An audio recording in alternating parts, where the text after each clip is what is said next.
નમસ્કાર દર્શક મિત્રો, બ્રેકિંગ ન્યૂઝમાં આપનું હાર્દિક સ્વાગત છે. આપ જોઈ રહ્યા છો Gujarat news 24. Patan Lions club અને લિયો ક્લબના નવા પ્રમુખ અને હોદ્દેદારોએ સુકાન સંભાળ્યું. લાયન્સ લિયો ક્લબ પાટણના નવા વરાયેલા હોદ્દેદારો અને ટીમનો પદગ્રહણ વિધિ સમારોહ એપીએમસી પાટણના હોલમાં રવિવારે સાંજે યોજવામાં આવ્યો હતો.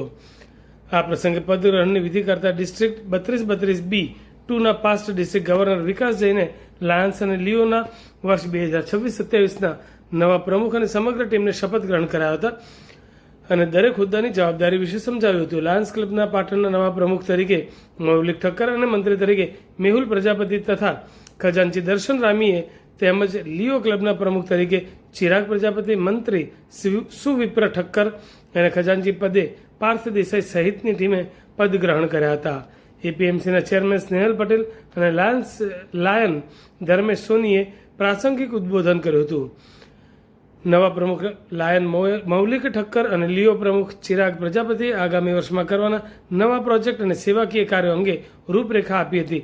પૂર્વ પ્રમુખ અને ઝોન ચેરમેન લાયન નિકુલ ચુનાવાલાએ એક વર્ષમાં કરેલ વિવિધ સેવાકીય કાર્યો અંગે માહિતી આપી હતી.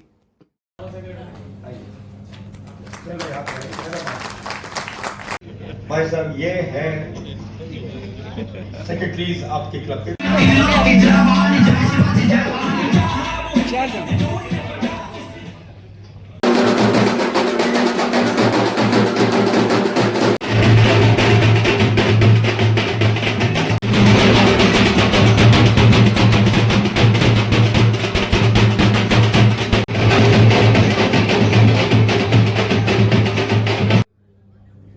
જે અમારું સપનું હતું કે મિનિમમ અમારે 100 સારા એવા સેવાકીય પ્રોજેક્ટ કરવા છે, આજે ગર્વ સાથે કહી શકું છું કે 104 જેવા નાના મોટા સેવા કાર્યો લાયન્સ ક્લબ ઓફ પાટણે કર્યા છે.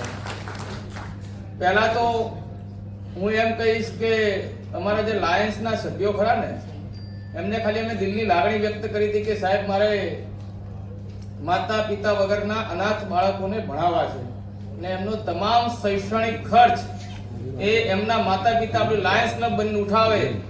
ત્યારે આપણા પૂર્વ પ્રમુખ એવા જેસંગભાઈ જેઠાભાઈ ચૌધરીએ તરત જ મને કે કેટલો ખર્ચ થાય છે, આશરે 3,47,000 નો ચેક ગયા ઇન્સ્ટોલેશનમાં અહીંયા જાહેરમાં જ એમને સર્વમંગલમ આશ્રમ સાવડિયા ખાતે અર્પિત કરેલો હતો.